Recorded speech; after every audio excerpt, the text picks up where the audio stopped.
And we are rolling on another episode of the Love That podcast. My name is Diego and I am your host. I want to thank each and every one of you for listening in to another episode. On last week's episode, we discussed President Biden and whether or not he was going to be able to quote unquote bridge the divide between the Republican and Democratic sides of the aisle, as well as the independents. Overall, I think that the discussion flowed well. I mean, of course, there's always more information that can be input and make the overall discussion better. And there's always more layers to add on to it. But I felt that for the kind of show that I'm currently running and being that I am only one person, I feel that that was good for right now. Just like a lot of the previous episodes, it's going to be left for more discussion at a later time because it is a developing story, and as evidence of that, we have seen early developments in the last couple of days.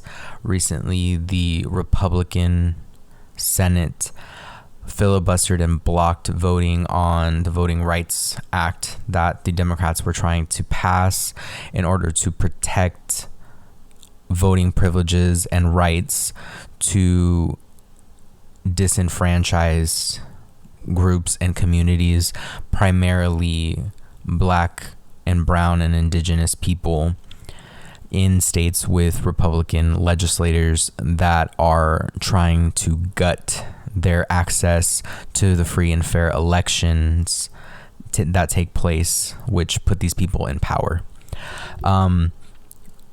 It's very clear that the Republicans have a certain stance on basically everything, which is they are going to be contrarians and going to try to block and try to stop anything that the Democrats push forward for mere optics, political optics, because at the end of the day, it's not helping anybody by blocking literally Voting Rights Act being passed. There's no argument really to me for blocking the protections of free and fair elections, which is what the foundation of this country is supposed to be, the ability to express your right to vote freely and fairly and openly in this country, regardless of gender, sex, creed, or orientation. And it's just clear that, as I said before, and I will reiterate this week, that the Democrats and the progressives and the majority of the country just need to move forward knowing that the Republicans will not be on our side, and we can just do away with the filibuster and work on passing everything through reconciliation and using the majority that we have to our benefit and for the benefit overall of the country. So that's just a little tidbit there for last week's episode and what the developing story is and what the narrative is. Moving in to this week's topic, which will be more politics. So for today's discussion, I wanted to talk about, firstly, the recall that is currently going on, or the movement for a recall against Governor Gavin Newsom of California, who is the current governor here.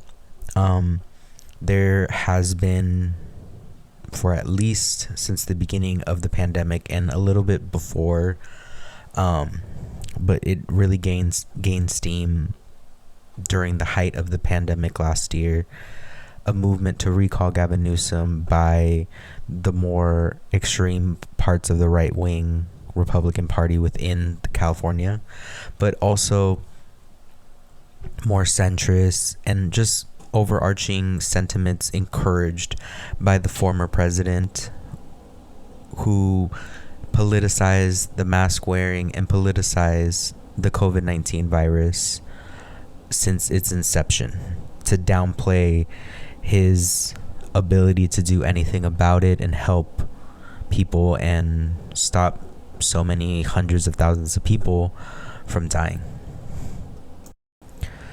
So this movement clearly has ties to Trumpism, and everyone associated and affiliated with that whole MAGA movement. Primarily, their basis for the recall was their perceived grievances. Well, they were their own grievances, but it was based on the perceived infringement on their civil liberties of being able to go to Applebee's for happy hour on Tuesday without a mask and not have to have their servers wear masks. And it was just a lot of ultimately consumption based activities, because we live in a society that is consumer oriented. Either going to pay somebody for something or stream something or take from this to give to that, and it's always putting money and circulating hits and clicks that can be monetized.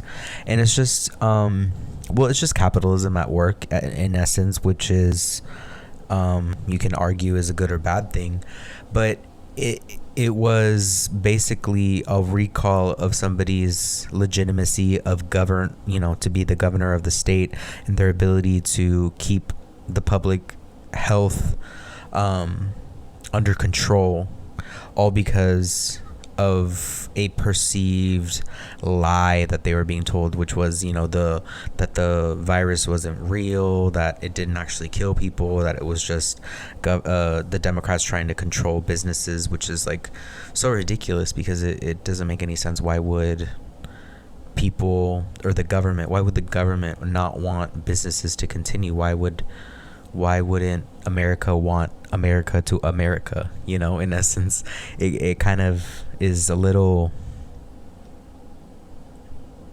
it would be in like an oxymoron in essence, because America thrives off of capitalism, off of making money and taxing transactions and sales and all of that stuff, generating tax revenue from all of that. So it doesn't really make a lot of sense. They were upset because they felt there was, restaurant owners, business owners, companies that felt that the restrictions limited them and their ability to make money and continue on with their business, which to a certain degree is a fair judgment on the federal government. I don't know if Gavin Newsom can be completely to blame for PPP loans not going directly to the people that needed them and all that kind of stuff. I'm not entirely sure if that's something that we can blame a state government over a federal issued grants. And I don't think that makes any sense to point the finger at the wrong person in that sense. But nonetheless, this is the kind of platform that they're running on, which is basically, let's get the Democrat out, let's get the Republican in, because the Republicans don't believe in the mask. They're ready to take it off. They're ready to be done with COVID and to go back as business as usual and go back to the Republican tenets, which would be small government, big business, no regulations, Second Amendment, limiting, rights of women and minorities.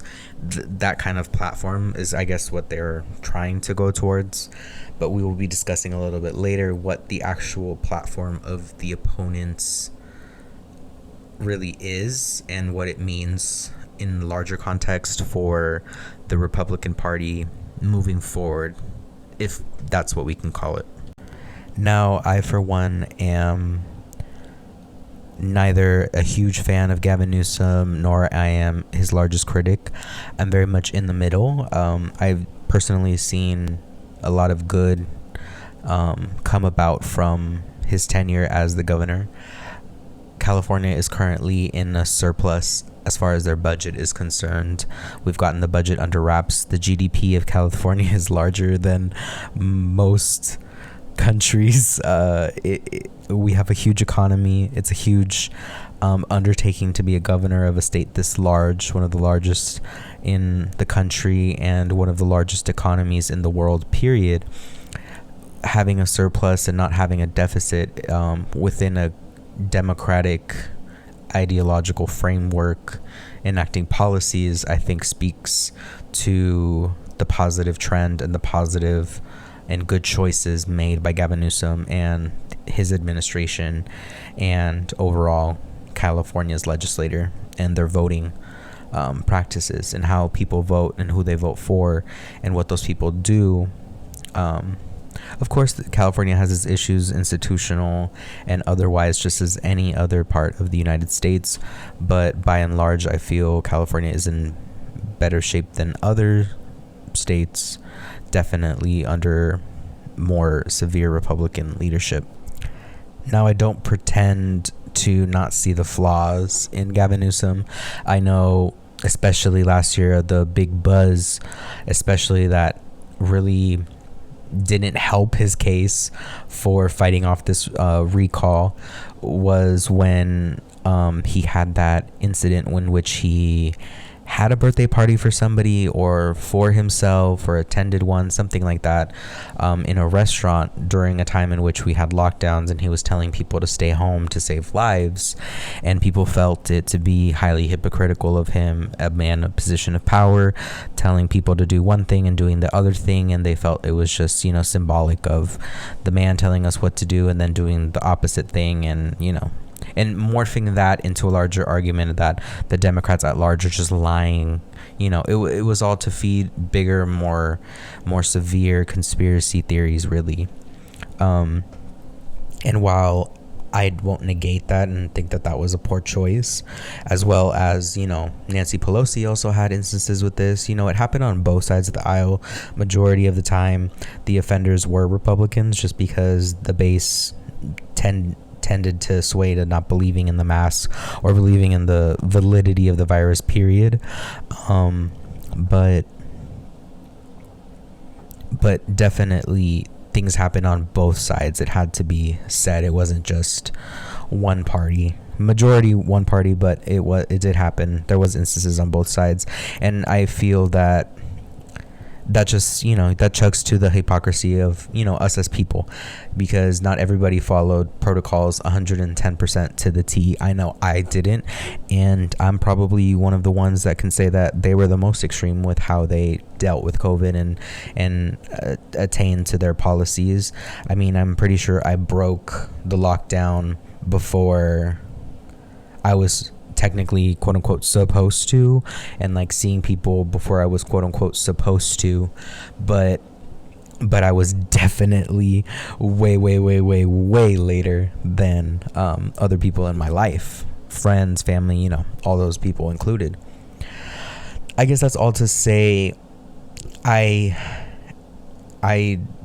tend to see, yes, they're politicians overall are hypocritical. They will promise and say one thing and then do a completely other thing, and that's just kind of how politics work in general. I would like to think that we're moving in a direction where that's going to change. Hopefully that's the case. But I think that the lesser of two evils, although it is still, you can say that it's still evil, it is still the lesser, so I think it's valid to go with who you think is the better choice. And I, for one, think that Gavin Newsom is the better choice in comparison to who else is out there on the field competing against Gavin Newsom for governor of California. Well, realistically, I don't know the entire list. I assume that there's more than one other person that's contending for this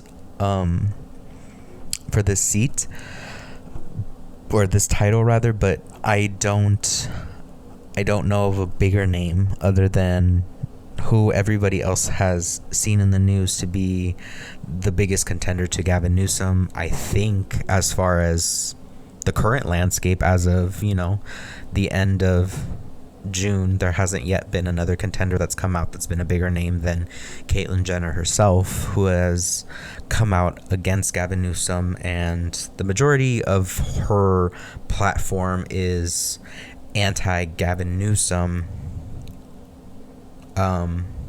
Similarly, structured tactics of not like smear campaigns, but rather directed attacks against the incumbent, and positioning herself as a outsider coming in to fix, and coming from a good spirit and a good home, and a decorated Olympian, blah blah blah blah blah.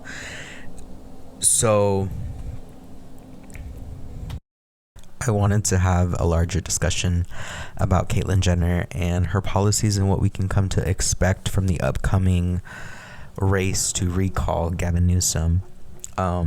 I want to say that she's probably the biggest name currently there is contending against Gavin Newsom.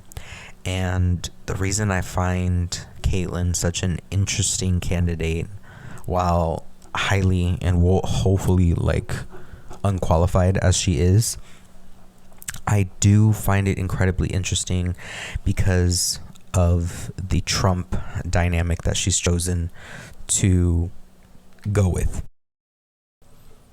She has chosen to align herself with Brad Parscale, who is her current campaign manager. Well, as far as we know, was her campaign manager currently, who is an ex-Trump affiliate who worked on the last re-election campaign,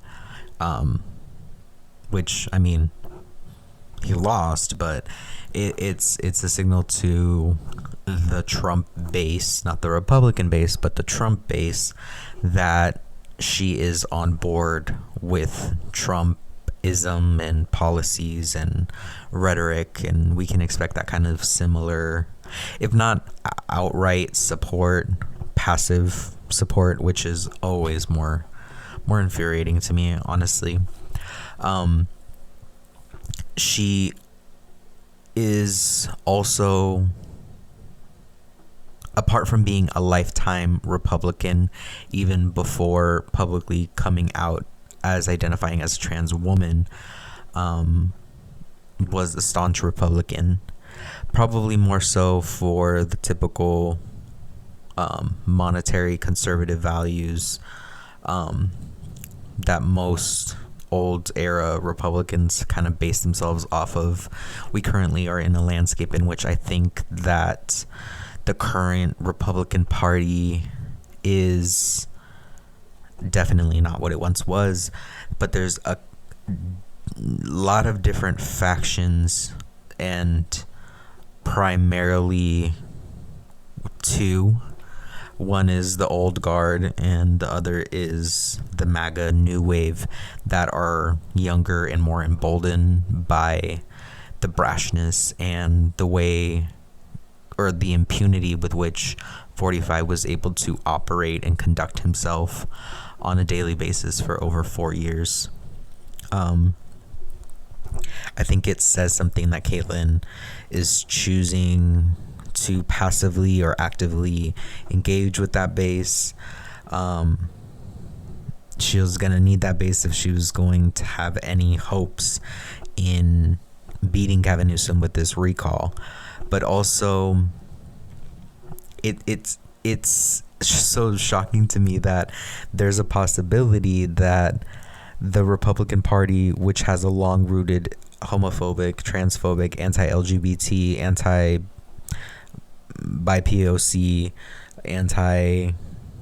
basically anything non-white and conservative,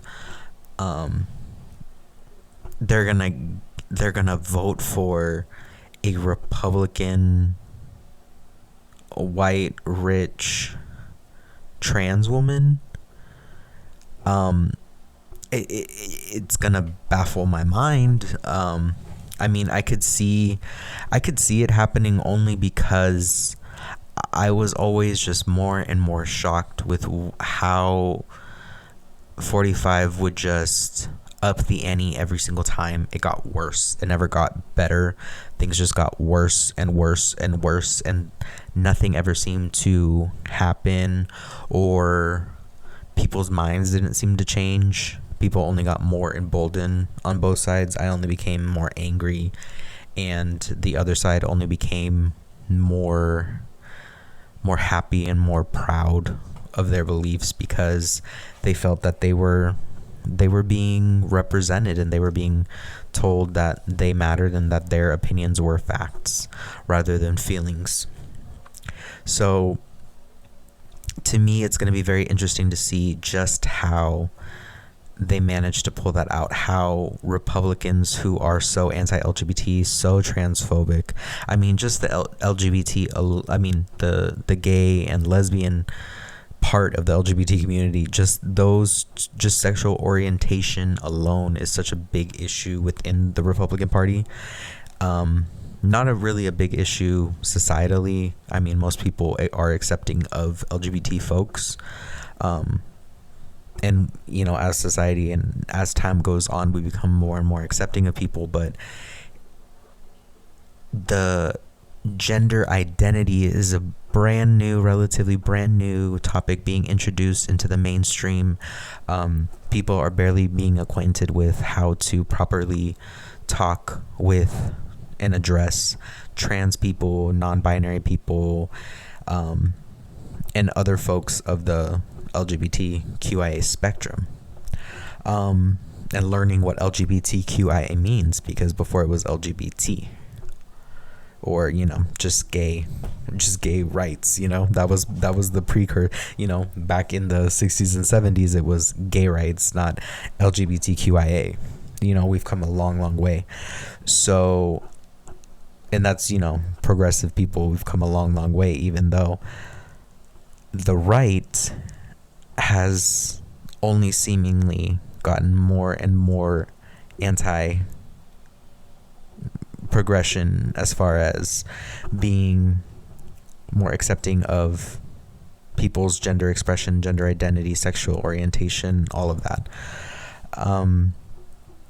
I question whether people will now look beyond their own personal beliefs, quote unquote, about gender identity and sexuality and expression and everything, to go against who they perceive to be their political opponent, when the person that they could be voting for could be a representative of everything that they don't like, which is not completely off base from how Trump basically worked. I mean, it's amazing to me, even still, you know, all these years later, and, you know, one term, twice impeached,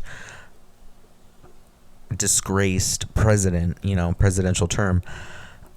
It still baffles me that he was able to convince Republicans that he was, first of all, a Republican, second of all, believed half the shit that he was saying, and third of all, a billionaire, or quote unquote billionaire, because we know how he is, a millionaire, billionaire, whatever, super rich person, quote unquote, convinced middle America and poor people that he was one of them, he was an outsider, and that he was going to get the big man, when all he did was just give tax cuts to the most wealthy, to himself, and look out for his best interests to save his bottom dollar and expand his portfolio. I guess this would just be the icing on the cake as far as the Republican Party is concerned, and at that point I would highly think and ponder over the lifespan of the two-party system in this country, and whether we are really going to see within this generation a movement towards getting out of the two-party system and towards a more representative democracy, which I think would be better, but it has the possibility to be more problematic just because of the current landscape of political ideologies within this country. A lot of people are not educated to know a lot about the political system, why there were two parties created, what that means necessarily in the scope of grander schemes of how life works, in the sense that under a binary there's only two choices, one or the other. There is no other. So there's a limit and there's a box to what democracy can be dreamt of as, unless there is a reformation within one of the two parties or both of the parties at the same time, either or. This has the potential to be a very positive thing if the two-party system were to break, but at the same time, it's also a very fragile thing because the two-party system has been in place for so long, and the two parties are so powerful and have had that much power for so long that its undoing, especially on the Republican side, may be highly, highly problematic and highly contentious, and have repercussions not just for Republicans but for the country overall, depending on what or how much power they have within the different three branches of government. So I think I've given a lot of background as far as why I wanted to discuss Caitlyn Jenner. I definitely I'm not trying to single out the only trans candidate, and while it's important for trans people, especially trans women of color, Black trans women, to have a platform, have a voice, and why not run for governor of California? Caitlyn Jenner has proven time and time again that she does not align herself with the community that she says that she represents. She is not for trans people, for LGBTQIA people. She's not even for trans children in sports, which is quote unquote one of her solutions for America, in which she describes different points. They all tie into anti-Gavin Newsom, or they prop Gavin Newsom as like the anti-hero in all of this, that he set this and that in place, which is detrimental to California. So she talks about trans children in sports and how she is against that, even though it's highly hypocritical, and I don't know if ironic is the word, but it's unsettling and kind of sad that a decorated Olympian trans athlete, because that's who she is and who she said she was in previous interviews, she stated that she has identified as trans and tried to transition while still competing in sports. So she was a trans athlete. So being that she was a trans athlete, not supporting other trans athletes, especially children, is pretty low. And to me, the trans children in sports whole topic, it seems like a huge dog whistle to transphobic and homophobic people that just want to further the agenda and rile up a base, trying to create buzz around some sort of issue about children playing sports with other children. I don't see it as an issue. There is no issue of trans people in sports, because people should just be allowed to play whatever they want to play. At the end of the day, it is a game. It is not life or death.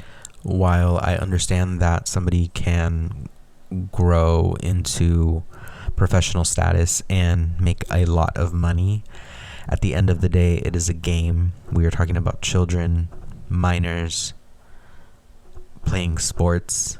And frankly, if you're talking about professional trans athletes, if they were able to make it onto the team, shouldn't they be on the team? Aren't they deserving of being on the team? Doesn't them being there merit them being there? Like, it should be a feat in of itself that they made it onto whatever team or being able to compete. That, you know, not everybody gets to compete in these elite or even divisional leagues or races. You know, I'm thinking about different sports. I'm thinking about track and field. I'm thinking about tennis. I'm thinking about football. Like, yeah, you can just compete on the field, but then there's also like the elite levels where you have to beat out people in order to even compete in larger tournaments, and you have to do XYZ. So if you have to jump through so many hoops, I think that you are then deserving of any position that your work gets you in. That's pretty much that on that. I just think that it's a non-issue, and it's just raging up transphobia and homophobia for no reason and pushing it on children, which I think is just despicable, frankly. Moving on to other platforms that she's decided to take on, Caitlyn also talks about the regulations issue in California and how that leads to poor business opportunities and therefore money going out of California, which is a bad thing. Like I've said and stated previously, California does have one of the largest GDPs in the entire world, being that it's a part of a country, a larger country. That says a lot. Granted, companies choose to go to places where they pay less taxes and are less regulated, which means that they get to do manufacture, tear apart, throw away, dispose, and basically roam scot-free. They go to those places because they want to conduct their business there, and they'll uproot because it's more cost effective for them. And states deregulize businesses and policies and basically deregulize themselves and their governing boards and their, overseeing boards for the sake of tax revenue from these businesses. She states that California has over 400,000 regulations in place, making it one of the most regulated states in the entire country. And being that that's the case, and we still have one of the biggest GDPs in the country and in the world, I think that the evidence speaks for itself that we're doing a pretty good job the way things are. I think that California is a very progressive state, so they move with caution as far as considering ethics, considering science, considering climate change, taking into consideration all of that. Not to say that we don't have our issues, but by and large, California tries to move as best as possible, taking everything into consideration, and as well as the huge population within the state. That's my 2 cents on the regulations. I guess you can have a difference of opinion, and that's not really, I guess, each their own as far as that's concerned. She also talks about the issues with reopening California and getting back on track post-COVID, and tying it all back to the way in which Gavin Newsom dealt with lockdowns and restrictions for businesses and manufacturers and for people in general. And it goes back to people's a lot of Republicans and a lot of people that didn't agree with Gavin Newsom wanting to be able to do the things that they were normally able to do without being labeled selfish or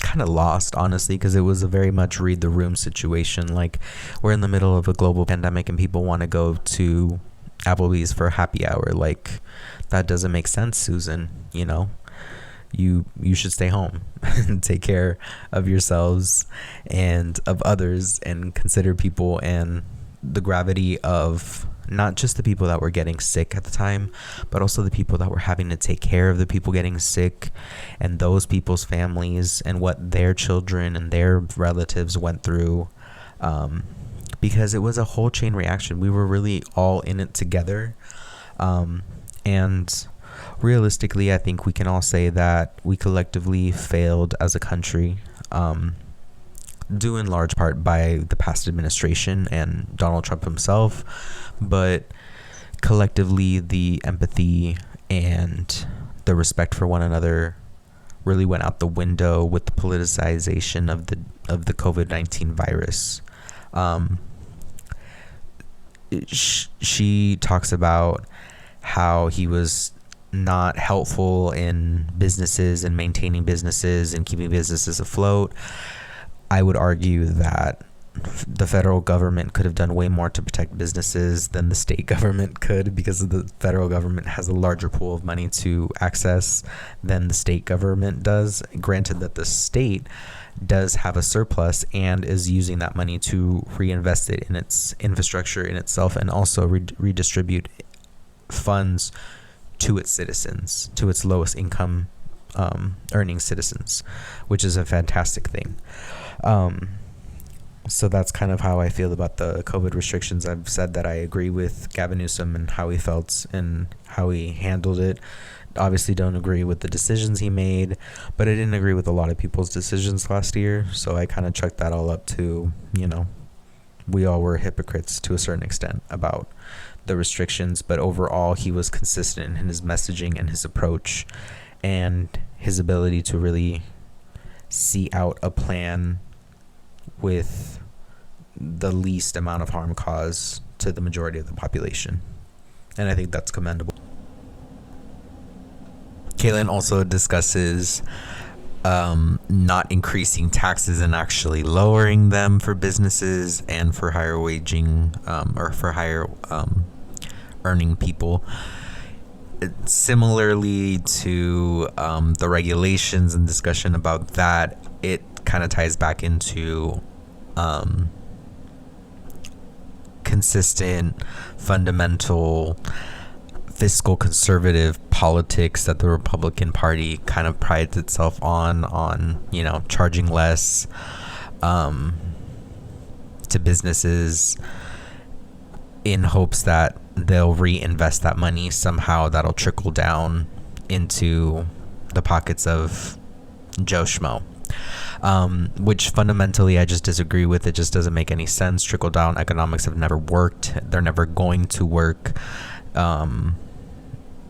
Policies change needs to happen from the root to the leaves, and from the leaves to the root at the same time. The two things, it's not one or the other, it's both. I believe that those that make more money should be taxed more. Why is it that minimum wage workers and people making less than minimum wage pay the same, or even in some cases more of a percentage based on the income that they earned than people like Jeff Bezos and Elon Musk, who are worth billions and trillions of dollars and net that in profits in just the pandemic year and a half alone? It's a lot to ask of people who have nothing to give it all, and then by that same token, those that have it all keep it all. It's important for them to pay their fair share. They make billions and trillions off of everybody because of the businesses that they have. And that the fact that they're everywhere, Amazon, literally everybody uses Amazon, so it makes no sense for them to try to be evading taxes and paying their fair share and paying, their employees livable wages, all of the things that have come out about these bigger companies and their inability to innovate and to holistically conduct business. It signals to an issue of us as a society needing to hold these businesses and higher income earning people accountable and let them actually pay their fair share. Imagine all of the money that could be used and reimbursed into society to better it, to fix issues. Like, imagine the tax money from Netflix, from Amazon, from Tesla, from all of these big corporations, Coke, everything, gas companies, large corporations, all of these businesses. Imagine if they were actually paying their fair share. The government would have more than enough money to be investing in the proper systems. I mean, we have the money now. We just choose to invest it in guns and arms and war, instead of in education, in housing, in schooling, in mental health, in civil care. There's just too much. So that kind of leads me into the last point that I want to discuss, and the most egregious point to me that she makes in her quote-unquote solutions, the Caitlin for America solutions that she has, which is in which she talks about the issue of homelessness and affordable housing crises that we're experiencing, and not only in this country, but also, not only in the state, but also the country at large. She also went on The View and talked about this, and that's the specific instance that I want to talk about, the words that she used to describe the issue and the way in which she went about it. I was absolutely disgusted with the way that she went on the show and was discussing, quote unquote, her friends, her neighbors uprooting and leaving California because of the issues of homelessness within their communities, and them seeing homeless people on the street and that driving them to get out of the country, along with policies surrounding the mask and lockdowns and all of that stuff, and taxes and all that other kind of stuff as well. I firstly was taken aback by it, for the issue of, at a larger scale, of like people not seeing that these issues could be readily fixed if we took the appropriate steps, but we don't, and instead we choose to victim blame and make the enemies the people that are on the streets rather than the circumstances that brought them there, which I feel is just a lack of compassion that I really don't agree with, and that I really it just hurts to see that it's just so readily there and present, and really just in so many people, like that lack of compassion. I also was just flabbergasted by the white gall and the privilege of this person talking about people uprooting their lives. I mean, I want to give out my Instagram and Twitter handles at the end of the show so that all of you can reach me and send me messages about everything that we've been talking about these last couple weeks on these last episodes.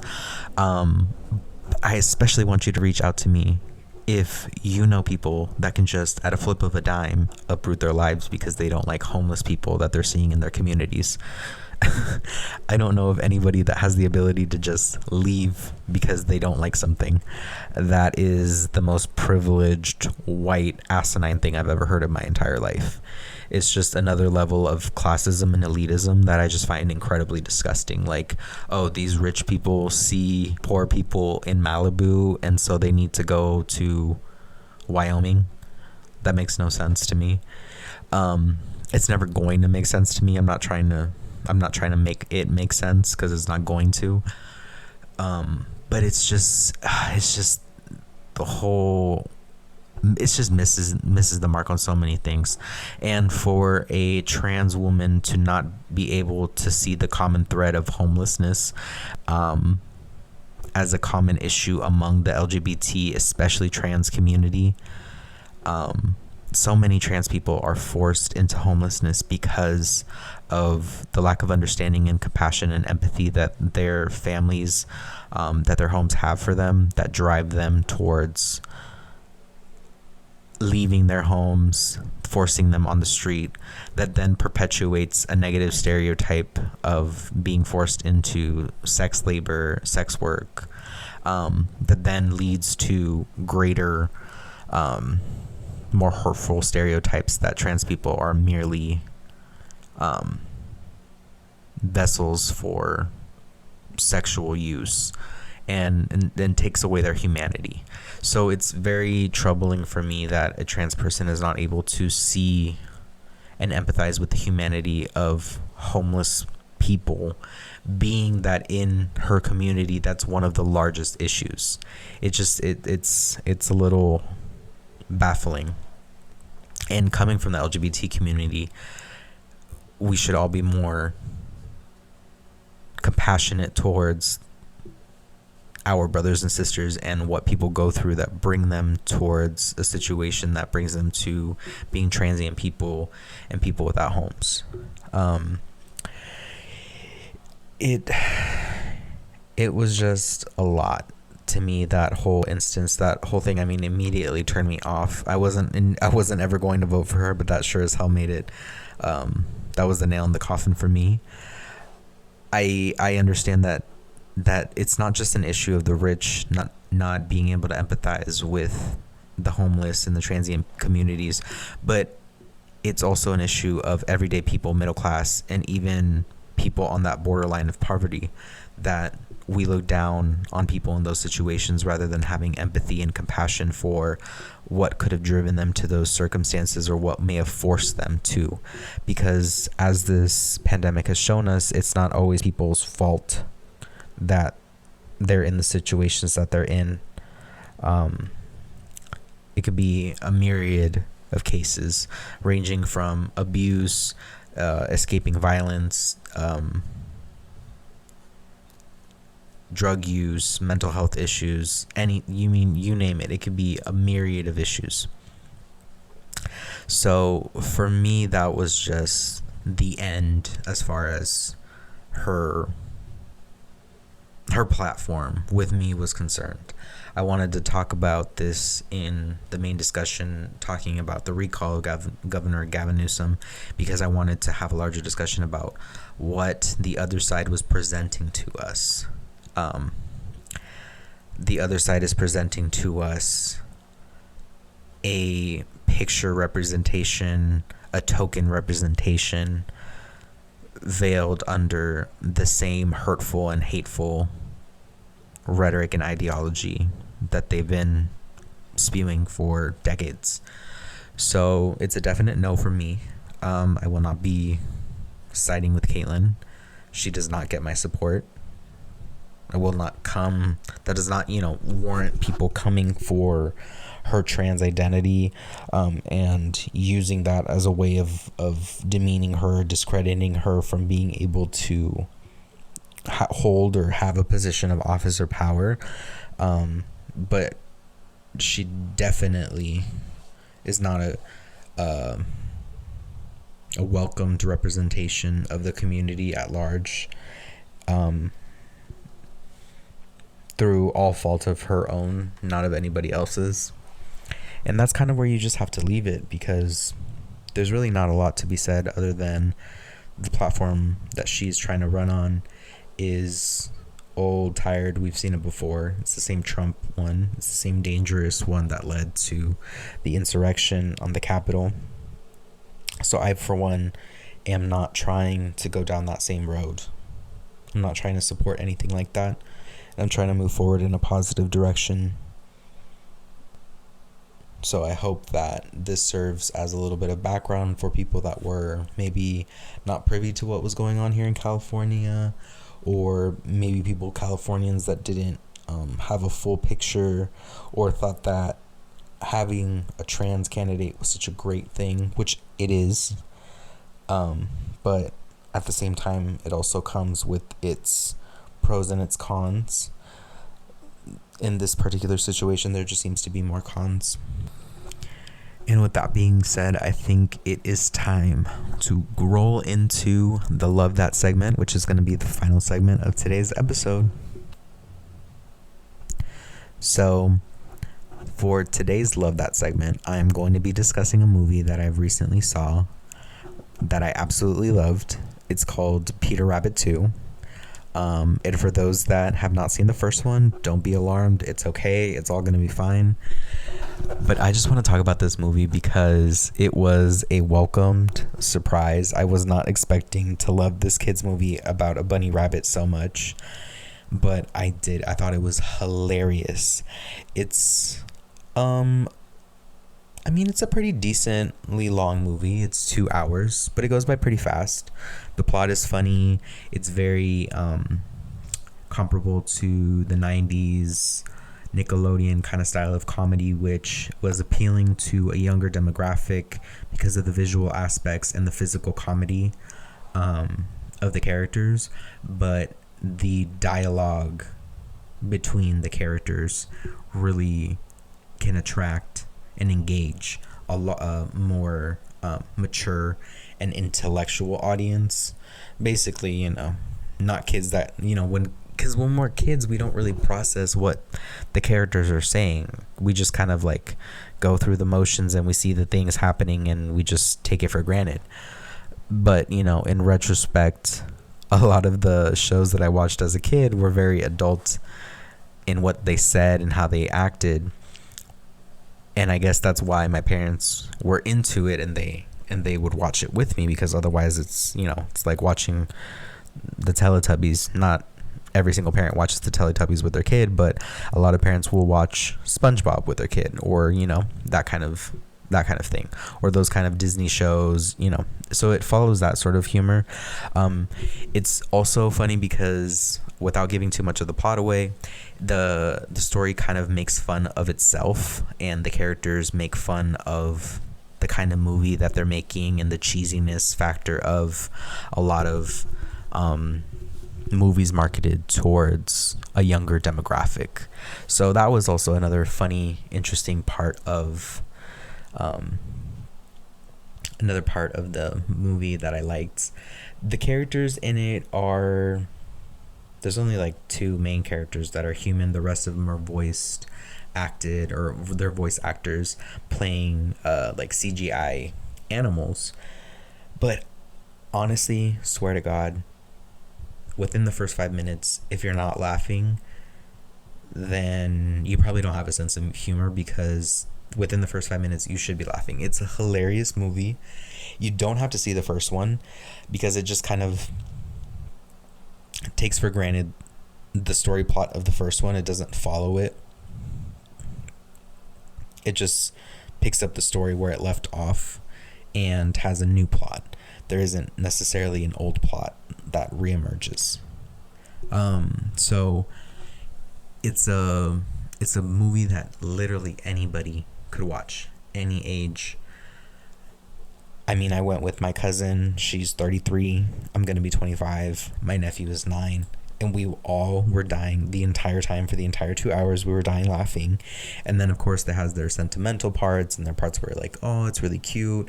So it's a well-rounded movie, and it's worth watching with the family, or just watching by yourself if you want to have a good laugh, because I totally recommend it. I think it's going to definitely bring a little cheer into your day when you watch it. I think it's still out in theaters. I'm pretty sure you can probably find it on streaming services, with a lot of the movie theaters barely opening up currently and a lot of them closing. I'm sure that it's on streaming services, so go out and watch it, or watch out the trailer if you want. But I would recommend kind of doing it what I did, and kind of go into it blindly, and just go in there with like a fresh perspective and an open mind, and be ready to laugh and just enjoy.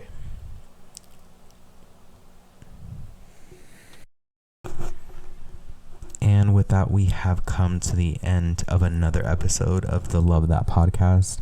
I want to thank each and every one of you for listening in. Once again, my name is Diego, and I want to give out this episode. I want to give out my handles on Instagram and on Twitter, so that I can have people reach out to me, ask me questions, follow me.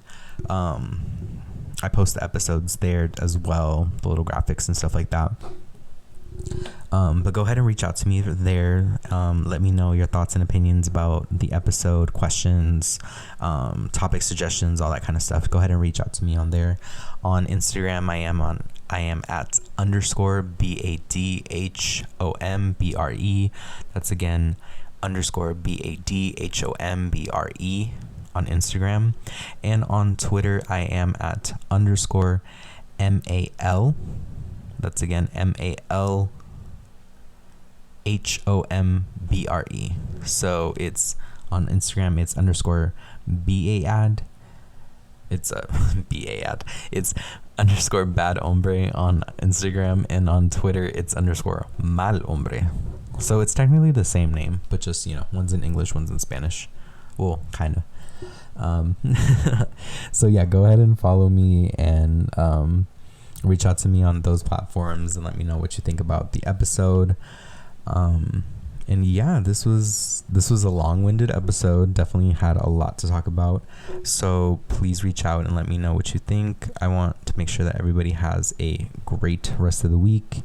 Enjoy it. Enjoy the sun. Enjoy the summer. Be good to one another. And I will see you in the next one. Bye.